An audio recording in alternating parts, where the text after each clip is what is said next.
On the Road, Disc 6. At Sonora, I again helped myself to free bread and cheese while the proprietor chatted with a big rancher on the other side of the store. Dean huzzaed when he heard it. He was hungry. We couldn't spend a cent on food. "Yes, yes," said Dean, watching the ranchers loping up and down Sonora Main Street. "Every one of 'em is a bloody millionaire. 1,000 head of cattle, work hands, buildings, money in the bank. If I lived around here, I'd go be an idiot in the sagebrush. I'd be Jack Rabbit. I'd lick up the branches. I'd look for pretty cowgirls. Damn! Bam!" He sucked himself. "Yes, right. Oh, me." We didn't know what he was talking about anymore. He took the wheel and flew the rest of the way across the state of Texas, about 500 miles, clear to El Paso, arriving at dusk and not stopping except once when he took all his clothes off near Ozona and ran yipping and leaping naked in the sage. Cars zoomed by and didn't see him. He scurried back to the car and drove on. "Now, Sal, Mary Lou, I want both of you to do as I'm doing. Disemburden yourselves of all that clothes.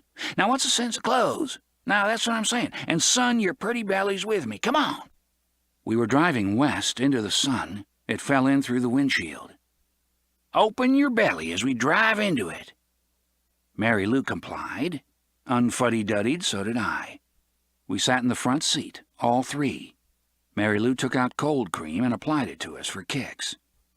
Every now and then a big truck zoomed by. The driver, in high cab, caught a glimpse of a golden beauty sitting naked with two naked men.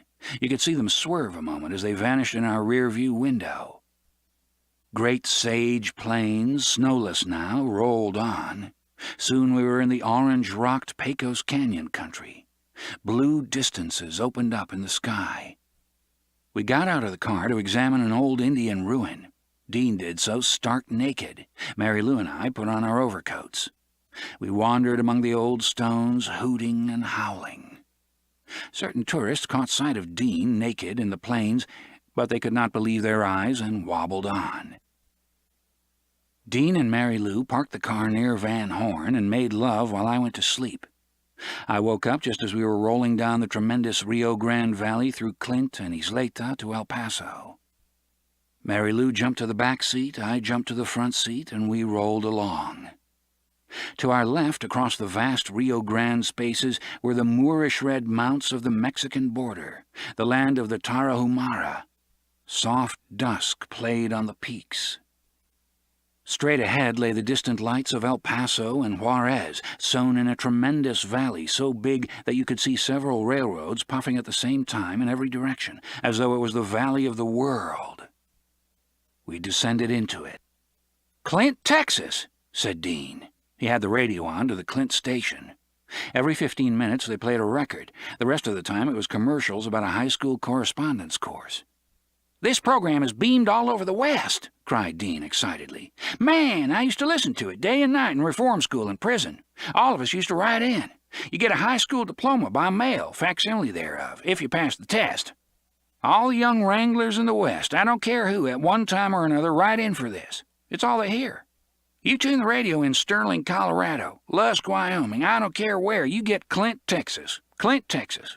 And the music is always cowboy, hillbilly, and Mexican, absolutely the worst program in the entire history of the country, and nobody can do anything about it. They have a tremendous beam. They've got the whole land hog-tied." We saw the high antenna beyond the shacks of Clint. "Oh, man, the things I could tell you," cried Dean, almost weeping. Eyes bent on Frisco and the coast, we came into El Paso as it got dark, broke. We absolutely had to get some money for gas or we'd never make it. We tried everything. We buzzed the travel bureau, but no one was going west that night.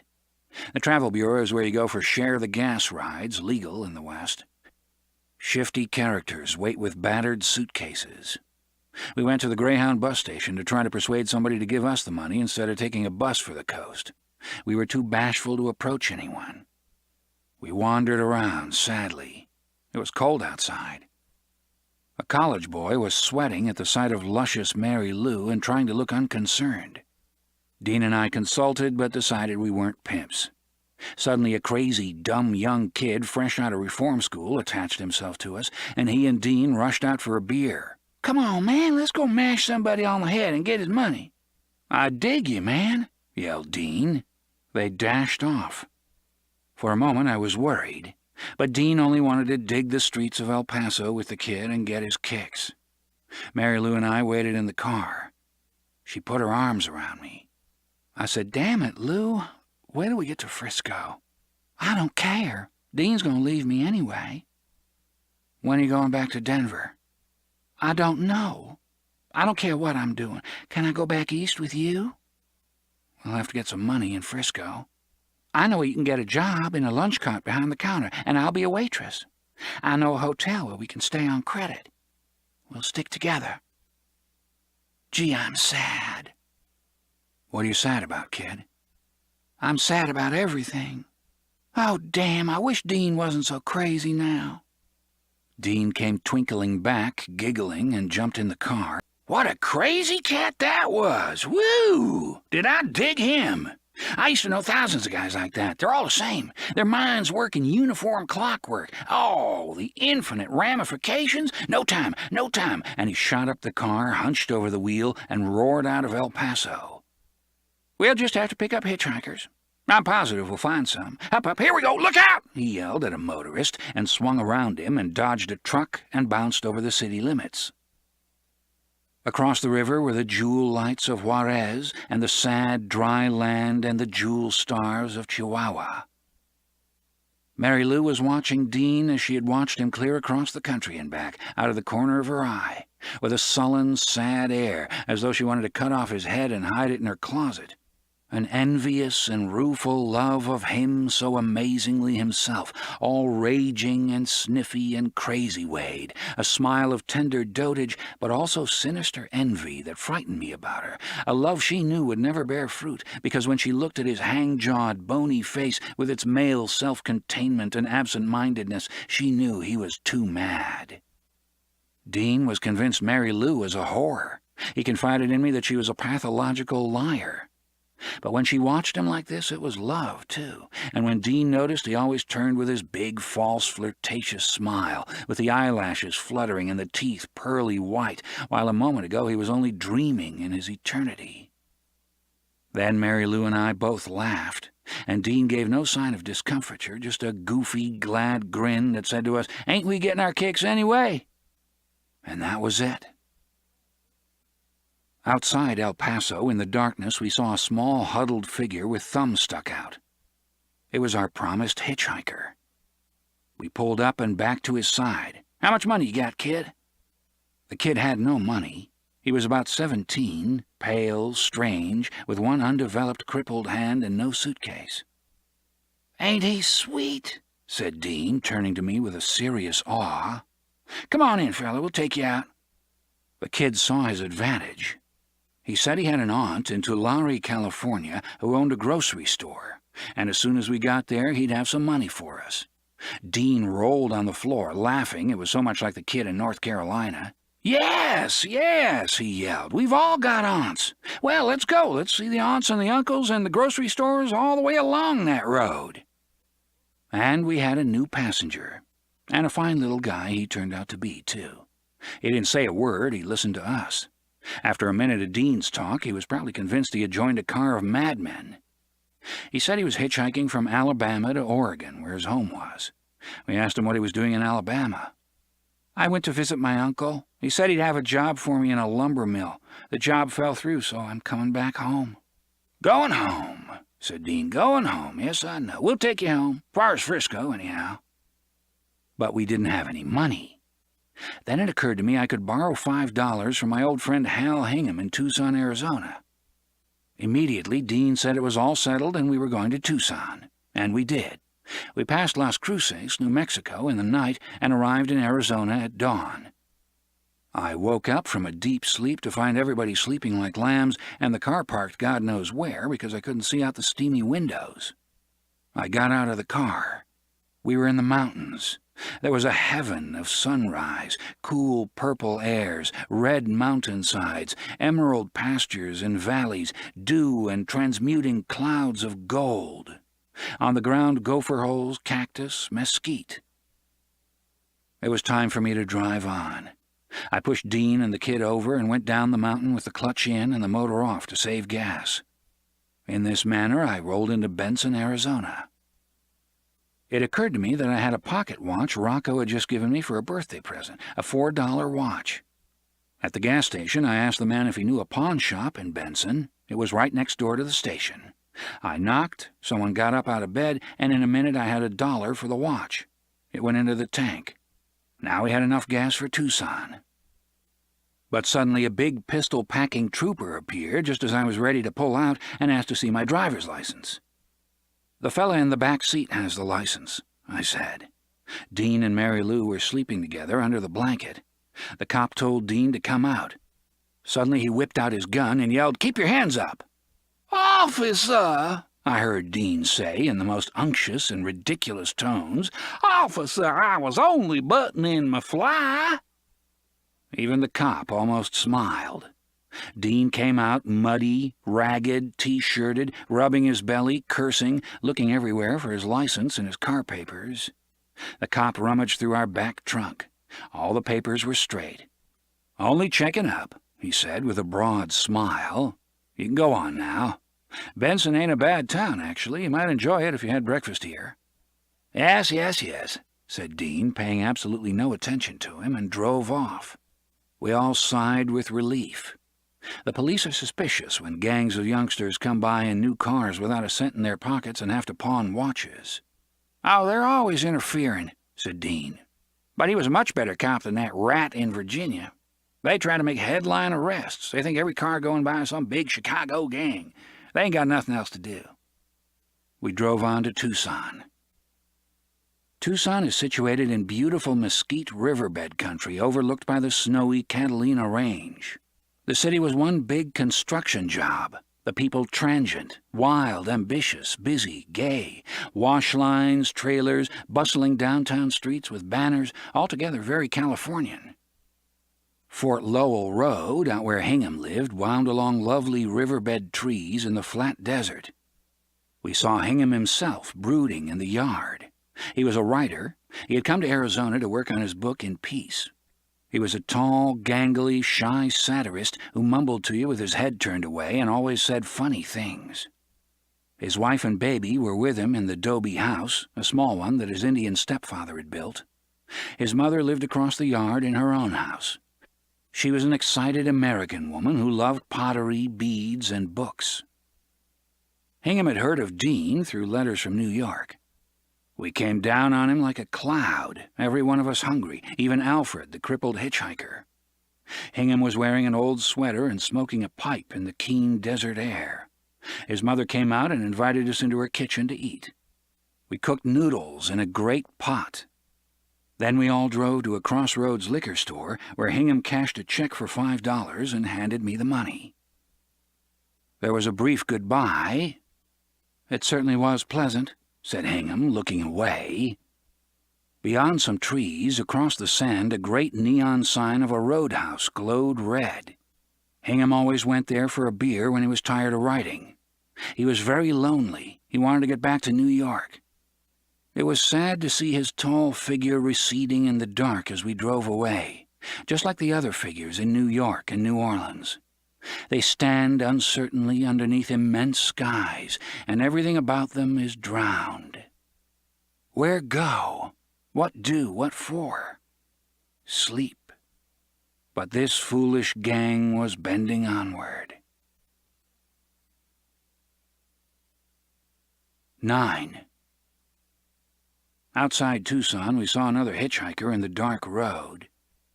This was an Okie from Bakersfield, California, who put down his story.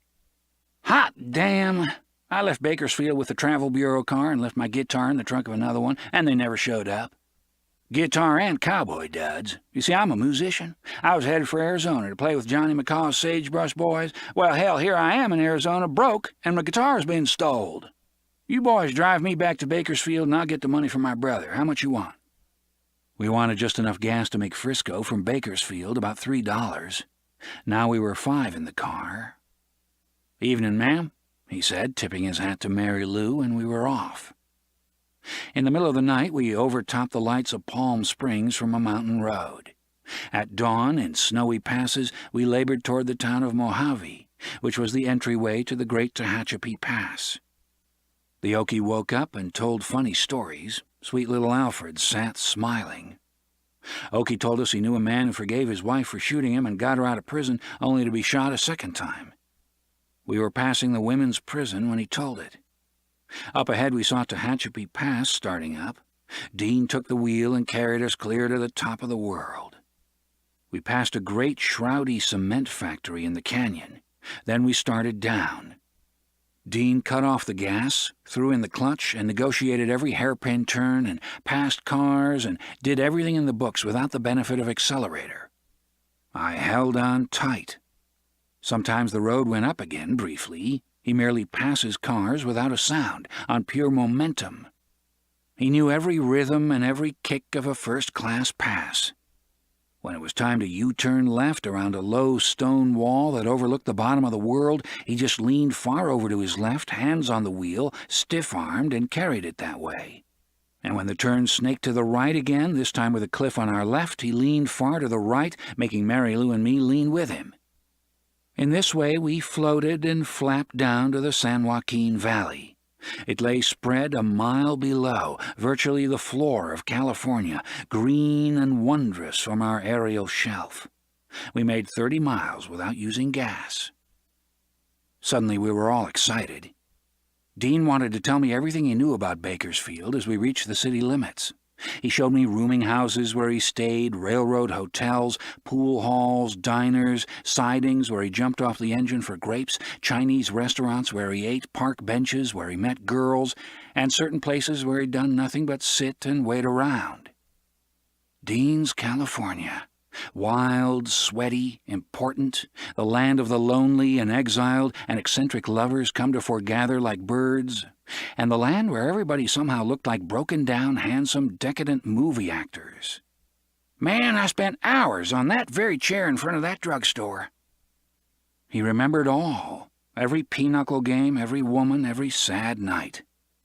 And suddenly we were passing the place in the rail yards where Terry and I had sat under the moon drinking wine on those bum crates in October 1947, and I tried to tell him, but he was too excited.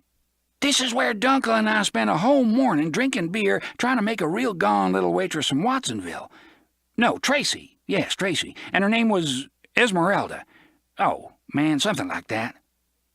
Mary Lou was planning what to do the moment she arrived in Frisco. Alfred said his aunt would give him plenty of money up in Tulare. The Okie directed us to his brother in the flats outside town. We pulled up at noon in front of a little rose-covered shack, and the Okie went in and talked with some women. We waited 15 minutes. "I'm beginning to think this guy has no more money than I have," said Dean. "We get more hung up. There's probably nobody in the family that'll give him a cent after that fool escapade." The Okie came out sheepishly and directed us to town. "Hot damn, I wished I could find my brother." He made inquiries. He probably felt he was our prisoner. Finally, we went to a big bread bakery, and the Okie came out with his brother, who was wearing coveralls and was apparently the truck mechanic inside. He talked with his brother a few minutes. We waited in the car. Okie was telling all his relatives his adventures and about the loss of his guitar. But he got the money, and he gave it to us, and we were all set for Frisco. We thanked him and took off. Next stop was Tulare. Up the valley we roared. I lay in the back seat, exhausted, giving up completely, and sometime in the afternoon, while I dozed, the muddy Hudson zoomed by the tents outside Sabinal, where I had lived and loved and worked in the spectral past. Dean was bent rigidly over the wheel, pounding the rods. I was sleeping when we finally arrived in Tulare. I woke up to hear the insane details. "Sal, wake up! Alfred found his aunt's grocery store, but do you know what happened? His aunt shot her husband and went to jail. The store's closed down. We didn't get a cent." Think of it! The things that happen. The Okie told us the same likewise story, the troubles on all sides, the complications of events. We damn! Alfred was biting his fingernails. We were turning off the Oregon Road at Madera, and there we made our farewell with little Alfred. We wished him luck and Godspeed to Oregon. He said it was the best ride he ever had.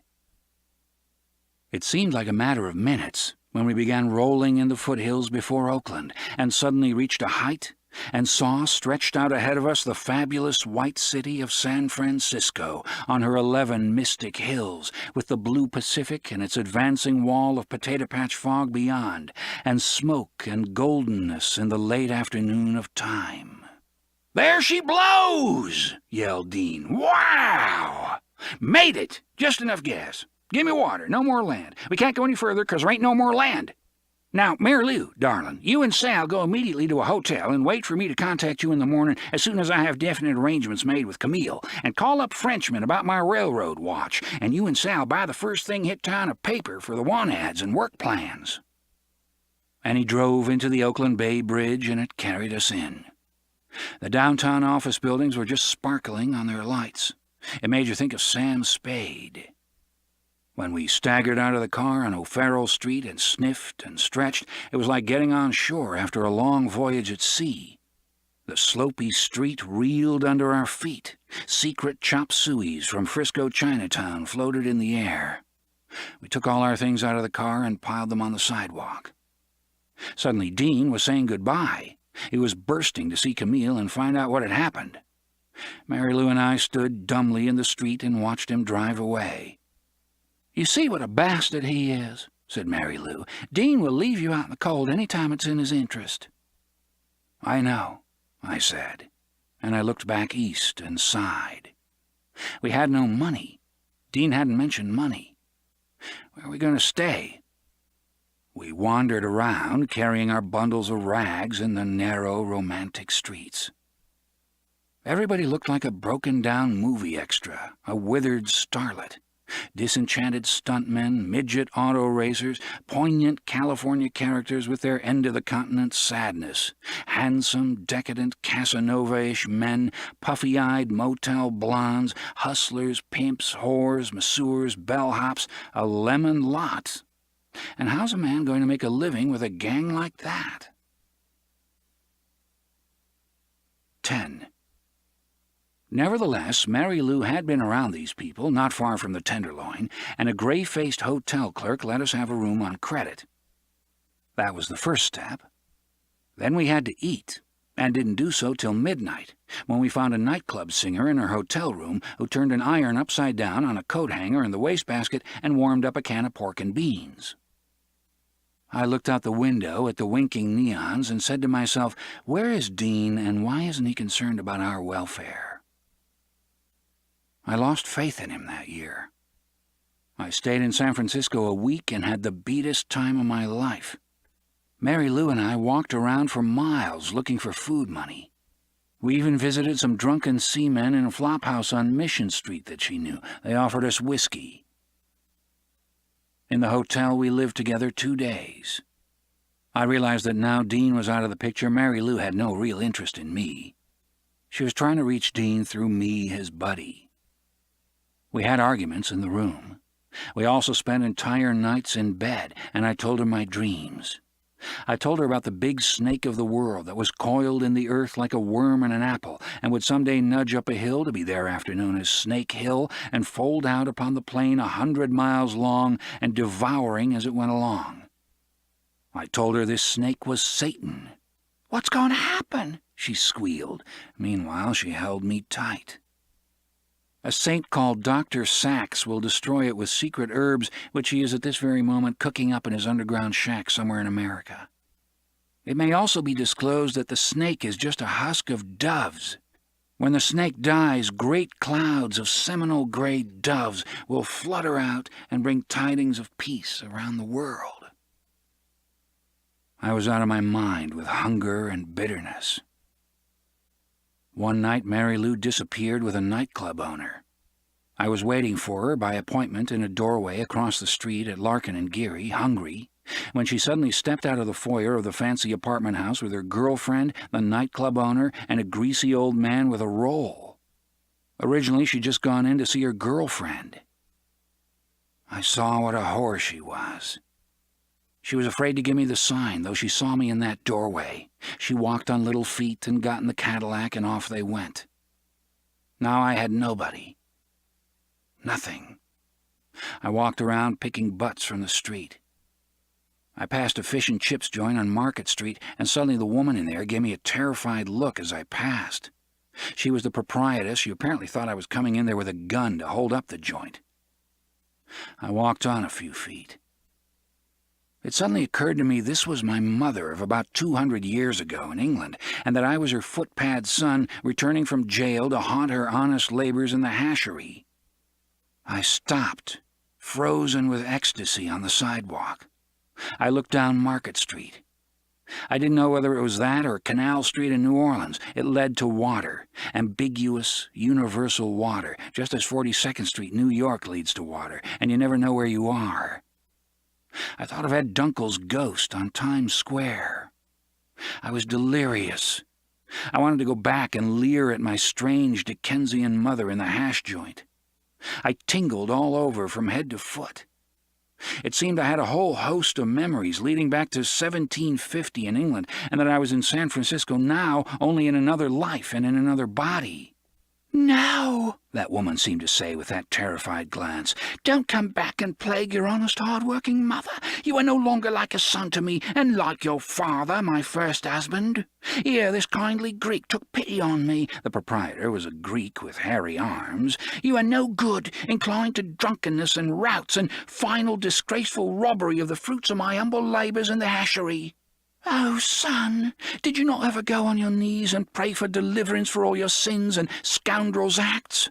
Lost boy, depart, do not haunt my soul. I've done well forgetting you. Reopen no old wounds. Be as if you had never returned and looked into me, to see my labouring humilities, my few scrabbled pennies, hungry to grab, quick to deprive, sullen, unloved, mean-minded son of my flesh. Son, son!" It made me think of the big pop vision in Gretna with Old Bull. And for just a moment, I had reached the point of ecstasy that I always wanted to reach, which was the complete step across chronological time into timeless shadows, and wonderment in the bleakness of the mortal realm, and the sensation of death kicking at my heels to move on, with a phantom dogging its own heels, and myself hurrying to a plank where all the angels dove off and flew into the holy void of uncreated emptiness, the potent and inconceivable radiancies shining in bright mind essence, innumerable lotus lands falling open in the magic moth swarm of heaven. I could hear an indescribable seething roar, which wasn't in my ear but everywhere, and had nothing to do with sounds.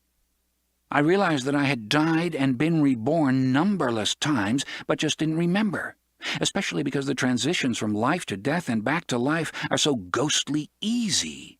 A magical action for naught, like falling asleep and waking up again 1,000,000 times, the utter casualness and deep ignorance of it. I realized it was only because of the stability of the intrinsic mind that these ripples of birth and death took place, like the action of wind on a sheet of pure, serene, mirror-like water. I felt sweet, swinging bliss, like a big shot of heroin in the mainline vein, like a gulp of wine late in the afternoon and it makes you shudder. My feet tingled. I thought I was going to die the very next moment. But I didn't die, and walked 4 miles and picked up 10 long butts and took 'em back to Mary Lou's hotel room and poured their tobacco in my old pipe and lit up. I was too young to know what had happened. In the window I smelled all the food of San Francisco. There were seafood places out there where the buns were hot and the baskets were good enough to eat too, where the menus themselves were soft with foody esculents, as though dipped in hot broths and roasted dry and good enough to eat too. Just show me the bluefish spangle on a seafood menu and I'd eat it.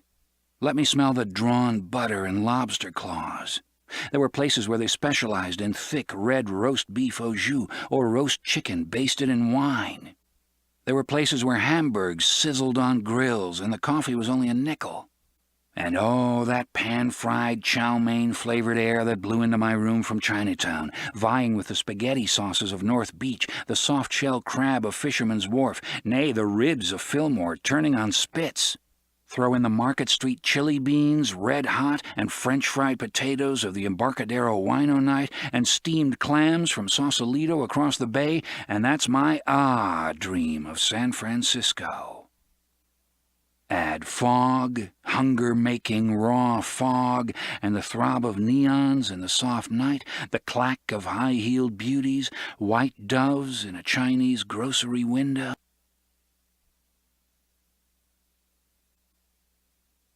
11. That was the way Dean found me when he finally decided I was worth saving. He took me home to Camille's house. "Where's Mary Lou, man?" The whore ran off. Camille was a relief after Mary Lou. A well-bred, polite young woman, and she was aware of the fact that the $18 Dean had sent her was mine. But oh, where went thou, sweet Mary Lou? I relaxed a few days in Camille's house. From her living room window in the wooden tenement on Liberty Street, you could see all of San Francisco, burning green and red in the rainy night. Dean did the most ridiculous thing of his career the few days I was there. He got a job demonstrating a new kind of pressure cooker in the kitchens of homes. The salesman gave him piles of samples and pamphlets. The first day, Dean was a hurricane of energy. I drove all over town with him as he made appointments. The idea was to get invited socially to a dinner party and then leap up and start demonstrating the pressure cooker. "Man," cried Dean excitedly, "this is even crazier than the time I worked for Sina. Sina sold encyclopedias in Oakland. Nobody could turn him down. He made long speeches, he jumped up and down, he laughed, he cried. One time we broke into an Okie house where everybody was getting ready to go to a funeral. Sina got down on his knees and prayed for the deliverance of the deceased soul. All the Okies started crying. He sold a complete set of encyclopedias. He was the maddest guy in the world. I wonder where he is. We used to get next to pretty young daughters and feel 'em up in the kitchen. This afternoon I had the gonest housewife in her little kitchen, arm around her, demonstrating. Wow. "Keep it up, Dean," I said. "Maybe someday you'll be mayor of San Francisco." He had the whole cookpot spiel worked out. He practiced on Camille and me in the evenings. One morning he stood naked, looking at all San Francisco out the window as the sun came up. He looked like someday he'd be the pagan mayor of San Francisco. But his energies ran out. One rainy afternoon, the salesman came around to find out what Dean was doing. Dean was sprawled on the couch. "Have you been trying to sell these?" "No," said Dean. "I have another job coming up." "Well, what are you going to do about all these samples?" "I don't know." In a dead silence, the salesman gathered up his sad pots and left. I was sick and tired of everything, and so was Dean. But one night we suddenly went mad together again. We went to see Slim Galliard in a little Frisco nightclub. Slim Galliard is a tall, thin Negro with big, sad eyes who's always saying, "Right-a-rooney," and "How about a little bourbon-a-rooney?" In Frisco, great, eager crowds of young semi-intellectuals sat at his feet and listened to him on the piano, guitar, and bongo drums. When he gets warmed up, he takes off his shirt and undershirt and really goes. He does and says anything that comes into his head. He'll sing "Cement Mixer," "Putty Putty," and suddenly slow down the beat and brood over his bongos with fingertips barely tapping the skin as everybody leans forward breathlessly to hear. You think he'll do this for a minute or so, but he goes right on, for as long as an hour, making an imperceptible little noise with the tips of his fingernails, smaller and smaller all the time till you can't hear it anymore, and sounds of traffic come in the open door. Then he slowly gets up and takes the mic and says very slowly, "Great-a-rooney, fine-o-voddy, hello-o-rooney, bourbon-o-rooney, all-o-rooney. How are the boys in the front row making out with their girls-o-rooney? O-rooney-voddy, o-rooney-rooney." He keeps this up for 15 minutes, his voice getting softer and softer till you can't hear. His great sad eyes scan the audience. Dean stands in the back saying, "God, yes," and clasping his hands in prayer and sweating. "Sal Slim knows time. He knows time." Slim sits down at the piano and hits 2 notes, 2 C's, then 2 more, then 1, then 2, and suddenly the big burly bass player wakes up from a reverie and realizes Slim is playing C-Jam blues, and he slugs in his big forefinger on the string, and the big booming beat begins, and everybody starts rocking, and Slim looks just as sad as ever, and they blow jazz for half an hour, and then Slim goes mad and grabs the bongos and plays tremendous rapid Cubana beats and yells crazy things in Spanish, in Arabic, in Peruvian dialect, in Egyptian, in every language he knows, and he knows innumerable languages. Finally, the set is over. Each set takes 2 hours. Slim Gaillard goes and stands against a post, looking sadly over everybody's head as people come to talk to him. A bourbon is slipped into his hand. "Bourbon O'Rooney, thank you, Ovadi." Nobody knows where Slim Gaillard is. Dean once had a dream that he was having a baby and his belly was all bloated up blue as he lay on the grass of a California hospital. Under a tree with a group of colored men sat Slim Gaillard. Dean turned despairing eyes of a mother to him. Slim said, "There you go, O'Rooney." Now Dean approached him. He approached his God. He thought Slim was God.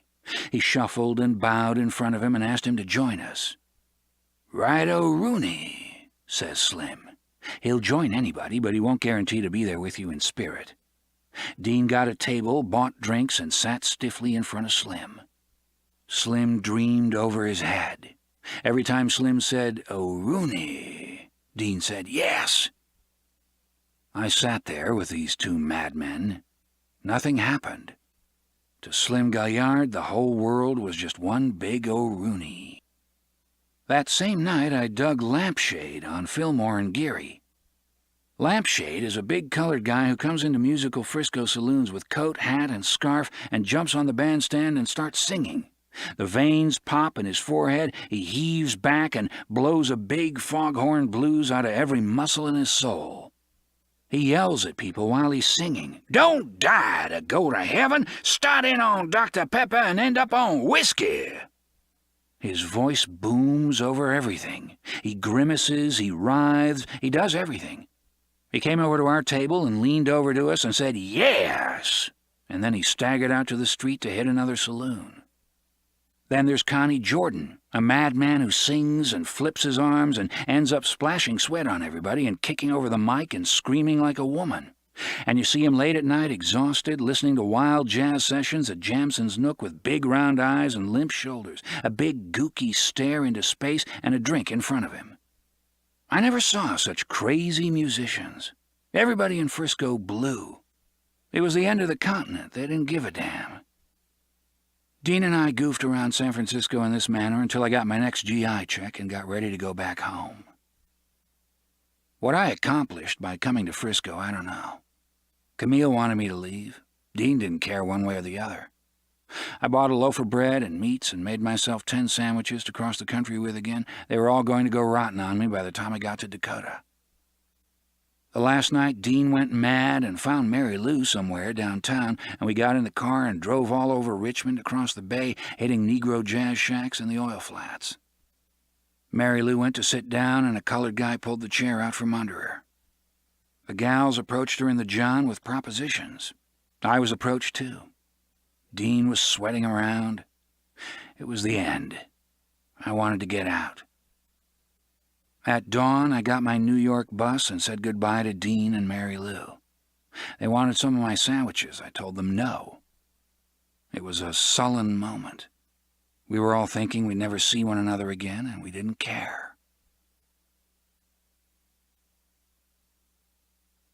Part 3. 1. In the spring of 1949, I had a few dollars saved from my GI education checks, and I went to Denver, thinking of settling down there. I saw myself in Middle America, a patriarch. I was lonesome. Nobody was there. No Babe Rollins, Ray Rollins, Tim Gray, Betty Gray, Roland Major, Dean Moriarty, Carlo Marx, Ed Dunkel, Roy Johnson, Tommy Snark, nobody. I wandered around Curtis Street and Larimer Street, worked a while in the wholesale fruit market, where I almost got hired in 1947, the hardest job of my life. At one point, the Japanese kids and I had to move a whole boxcar 100 feet down the rail by hand, with a jack gadget that made it move a quarter inch with each yank. I lugged watermelon crates over the ice floor of reefers into the blazing sun, sneezing. In God's name and under the stars, what for? At dusk I walked. I felt like a speck on the surface of the sad red earth. I passed the Windsor Hotel where Dean Moriarty had lived with his father in the Depression 30s, and as of yore I looked everywhere for the sad and fabled tinsmith of my mind. Either you find someone who looks like your father in places like Montana, or you look for a friend's father where he is no more. At lilac evening, I walked with every muscle aching among the lights of 27th and Welton in the Denver colored section, wishing I were a Negro, feeling that the best the white world had offered me was not enough ecstasy for me, not enough life, joy, kicks, darkness, music, not enough night. I stopped at a little shack where a man sold hot red chili in paper containers. I bought some and ate it, strolling in the dark, mysterious streets. I wished I were a Denver Mexican, or even a poor, overworked Jap, anything but what I was so drearily, a white man disillusioned. All my life I'd had white ambitions. That was why I'd abandoned a good woman like Terry in the San Joaquin Valley.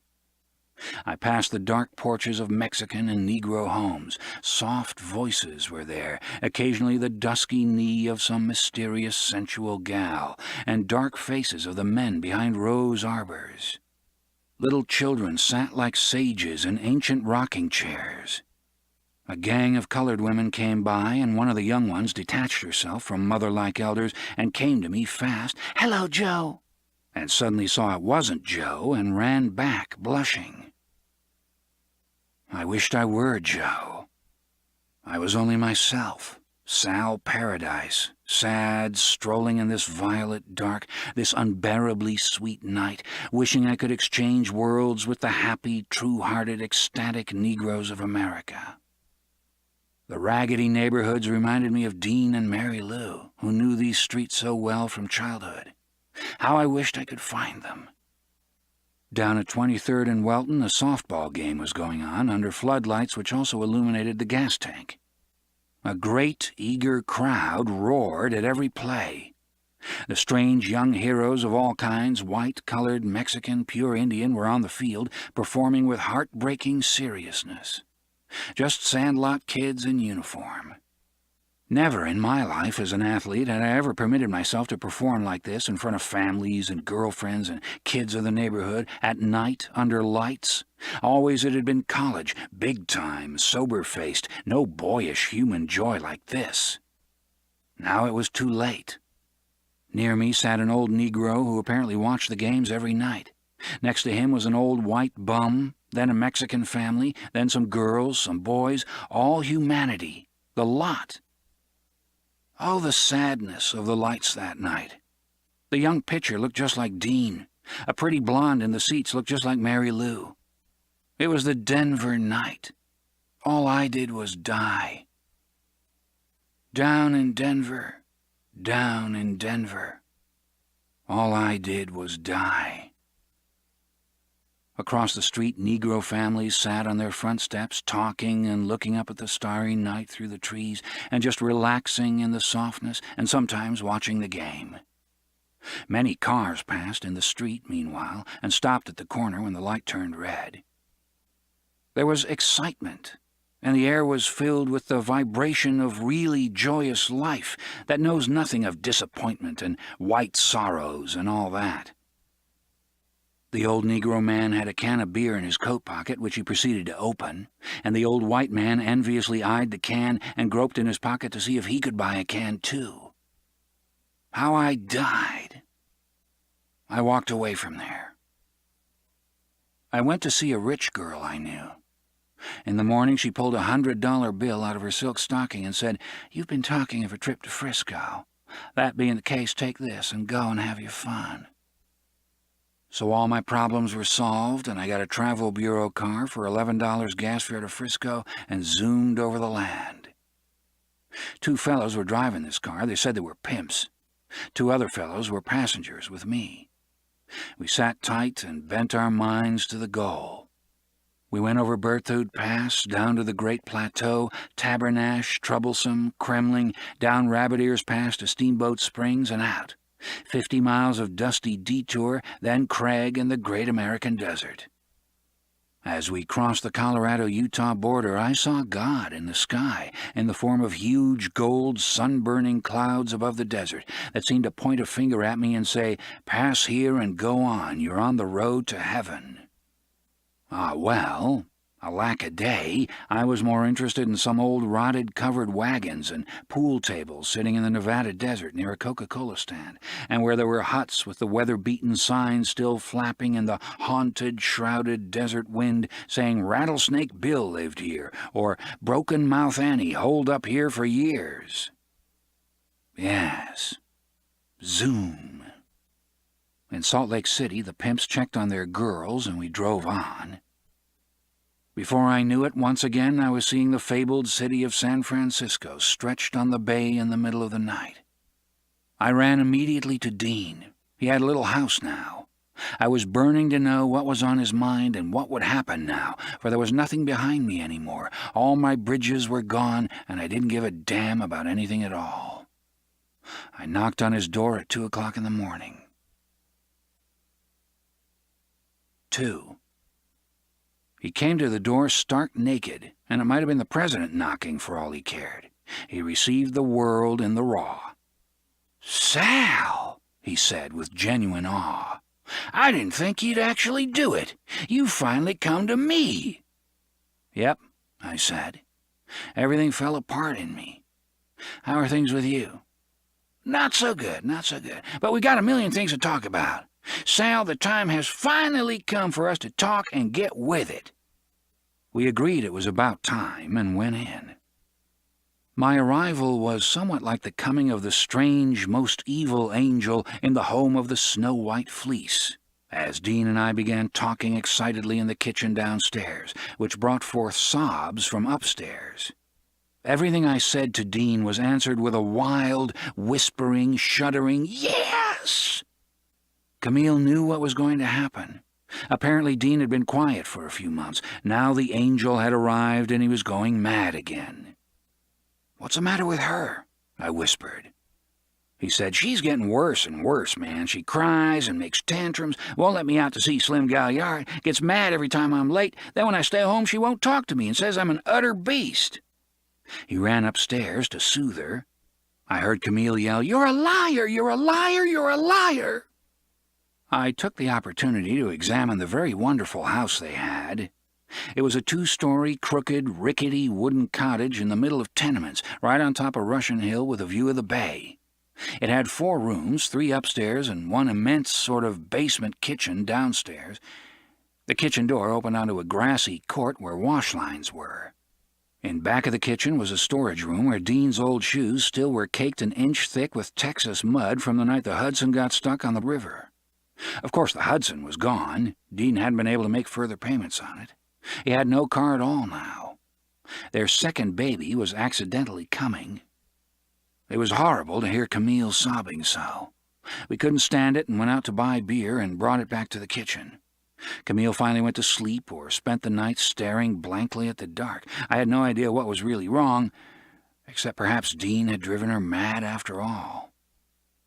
After my last leaving of Frisco, he had gone crazy over Mary Lou again and spent months haunting her apartment on Divisadero, where every night she had a different sailor in, and he peeked down through her mail slot and could see her bed. There he saw Mary Lou sprawled in the mornings with a boy. He trailed her around town. He wanted absolute proof that she was a whore. He loved her. He sweated over her. Finally got hold of some bad green, as it's called in the trade, green uncured marijuana, quite by mistake, and smoked too much of it. The first day, he said, I lay rigid as a board in bed and couldn't move or say a word. I just looked straight up with my eyes open wide. I could hear buzzing in my head and saw all kinds of wonderful technicolor visions and felt wonderful. The second day, everything came to me. Everything I'd ever done or known or read or heard of or conjectured came back to me and rearranged itself in my mind in a brand new logical way, and because I could think of nothing else in the interior concerns of holding and catering to the amazement and gratitude I felt, I kept saying yes, yes, yes, yes, not loud, just yes, real quiet. And these green tea visions lasted until the third day. I had understood everything by then. My whole life was decided. I knew I loved Mary Lou. I knew I had to find my father, wherever he is, and save him. I knew you were my buddy, etc. I knew how great Carlo is. I knew 1,000 things about everybody everywhere. Then the third day I began having a terrible series of waking nightmares, and they were so absolutely horrible and grisly and green that I just lay there, doubled up with my hands around my knees, saying, oh, oh, oh, ah, oh. The neighbors heard me and sent for a doctor. Camille was away with the baby, visiting her folks. The whole neighborhood was concerned. They came in and found me lying on the bed with my arms stretched out forever. Sal, I ran to Mary Lou with some of that tea.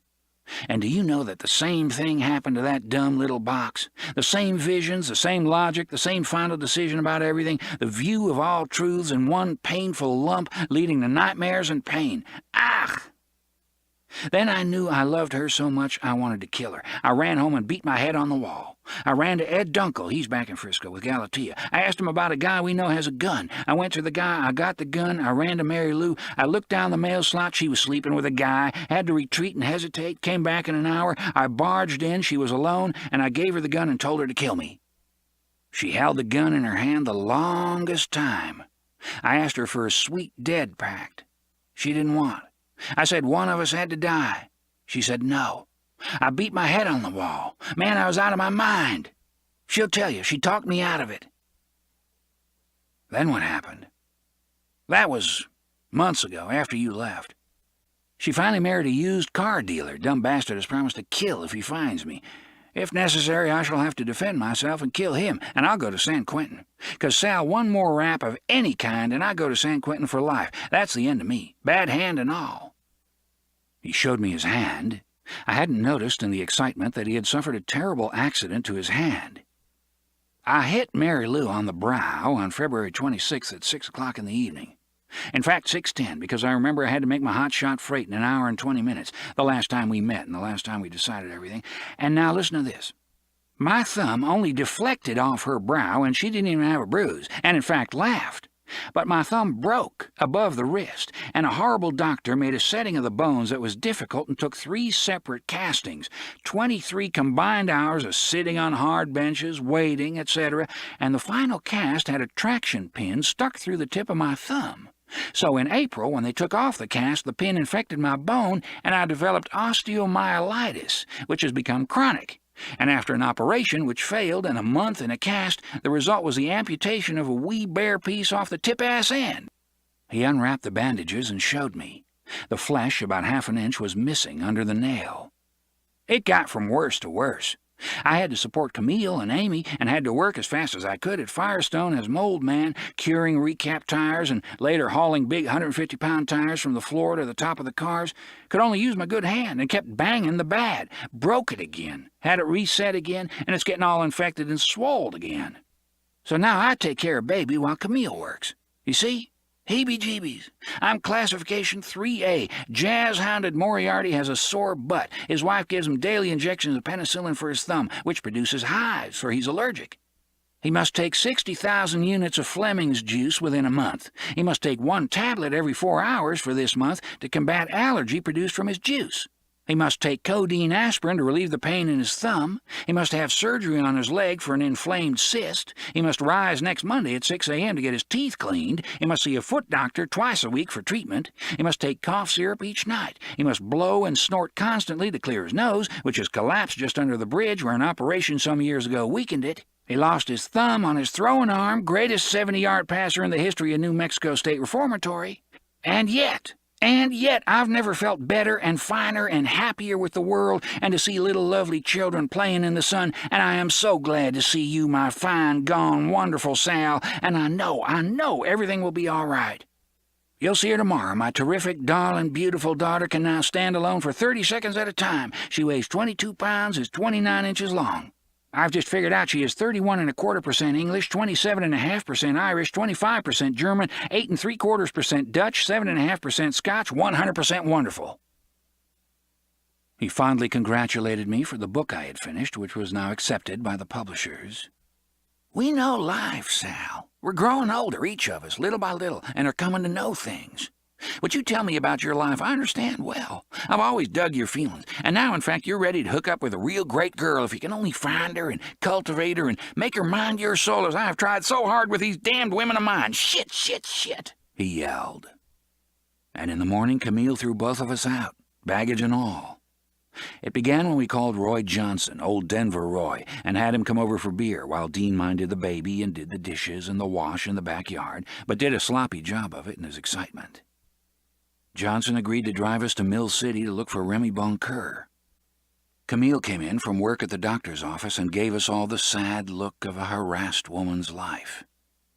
I tried to show this haunted woman that I had no mean intentions concerning her home life by saying hello to her and talking as warmly as I could. But she knew it was a con, and maybe one I'd learned from Dean, and only gave a brief smile. In the morning there was a terrible scene. She lay on the bed, sobbing, and in the midst of this I suddenly had the need to go to the bathroom, and the only way I could get there was through her room. "Dean, Dean," I cried, "where's the nearest bar?" "Bar?" he said, surprised. He was washing his hands in the kitchen sink downstairs. He thought I wanted to get drunk. I told him my dilemma, and he said, "Go right ahead. She does that all the time." No, I couldn't do that. I rushed out to look for a bar. I walked uphill and downhill in a vicinity of 4 blocks on Russian Hill and found nothing but laundromats, cleaners, soda fountains, beauty parlors. I came back to the crooked little house. They were yelling at each other as I slipped through with a feeble smile and locked myself in the bathroom. A few moments later, Camille was throwing Dean's things on the living room floor and telling him to pack. To my amazement, I saw a full-length oil painting of Galatea Dunkel over the sofa. I suddenly realized that all these women were spending months of loneliness and womanliness together, chatting about the madness of the men. I heard Dean's maniacal giggle across the house, together with the wails of his baby. The next thing I knew, he was gliding around the house like Groucho Marx, with his broken thumb wrapped in a huge white bandage sticking up like a beacon that stands motionless above the frenzy of the waves. Once again, I saw his pitiful, huge, battered trunk with socks and dirty underwear sticking out. He bent over it, throwing in everything he could find. Then he got his suitcase, the beatest suitcase in the USA. It was made of paper with designs on it to make it look like leather, and hinges of some kind pasted on. A great rip ran down the top. Dean lashed on a rope. Then he grabbed his sea bag and threw things into that. I got my bag, stuffed it, and as Camille lay in bed saying, "Liar, liar, liar," we leaped out of the house and struggled down the street to the nearest cable car, a mass of men and suitcases with that enormous bandaged thumb sticking up in the air. That thumb became the symbol of Dean's final development. He no longer cared about anything, as before, but now he also cared about everything in principle. That is to say, it was all the same to him, and he belonged to the world, and there was nothing he could do about it. He stopped me in the middle of the street. "Now, man, I know you're probably real bugged. You just got to town, and we get thrown out the first day, and you're wondering what I've done to deserve this, and so on, together with all horrible appurtenances. But look at me, Sal. Please look at me." I looked at him. He was wearing a T-shirt, torn pants hanging down his belly, tattered shoes. He had not shaved, his hair was wild and busy, his eyes bloodshot, and that tremendous bandaged thumb stood supported in mid-air at heart level, he had to hold it up that way, and on his face was the goofiest grin I ever saw. He stumbled around in a circle and looked everywhere. "What do my eyeballs see?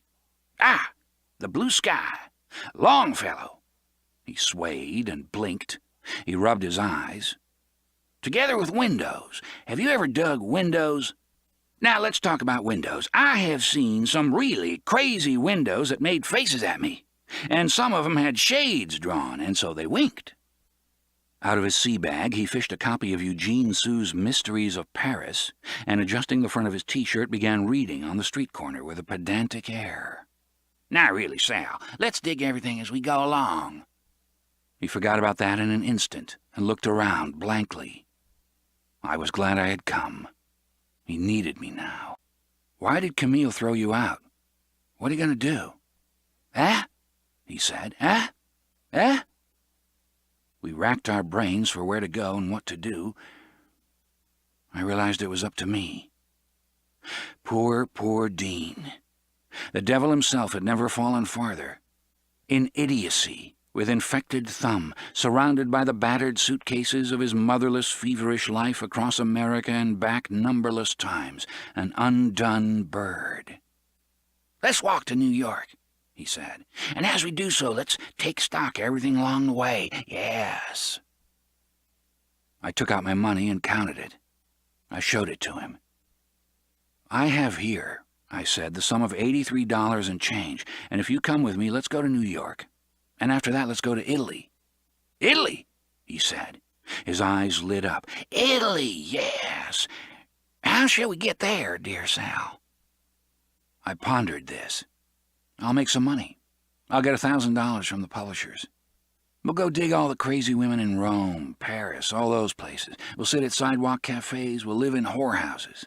Why not go to Italy?" "Why, yes," said Dean, and then realized I was serious, and looked at me out of the corner of his eye for the first time, for I'd never committed myself before with regard to his burdensome existence, and that look was the look of a man weighing his chances at the last moment before the bet.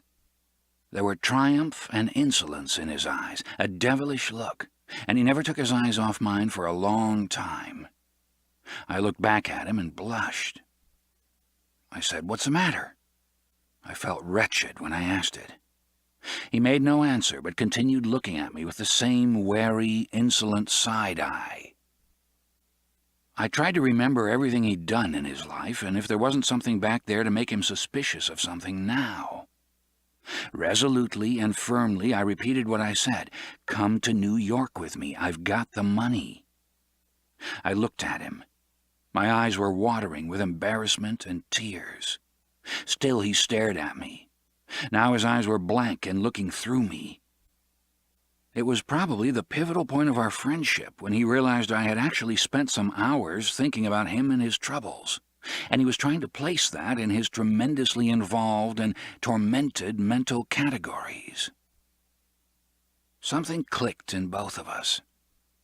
In me it was suddenly concern for a man who was years younger than I, 5 years, and whose fate was wound with mine across the passage of the recent years. In him it was a matter that I can ascertain only from what he did afterward. He became extremely joyful and said everything was settled. "What was that look?" I asked. He was pained to hear me say that. He frowned. It was rarely that Dean frowned. We both felt perplexed and uncertain of something. We were standing on top of a hill on a beautiful sunny day in San Francisco. Our shadows fell across the sidewalk. Out of the tenement next to Camille's house filed 11 Greek men and women who instantly lined themselves up on the sunny pavement while another backed up across the narrow street and smiled at them over a camera. We gaped at these ancient people who were having a wedding party for one of their daughters, probably the 1,000th in an unbroken dark generation of smiling in the sun. They were well-dressed, and they were strange. Dean and I might have been in Cyprus for all of that. Gulls flew overhead in the sparkling air. "Well," said Dean in a very shy and sweet voice, "shall we go?" "Yes," I said. "Let's go to Italy." And so we picked up our bags, he the trunk with his one good arm and I the rest, and staggered to the cable car stop. In a moment rolled down the hill with our legs dangling to the sidewalk from the jiggling shelf. 2 broken-down heroes of the Western night. This ends Disc 6.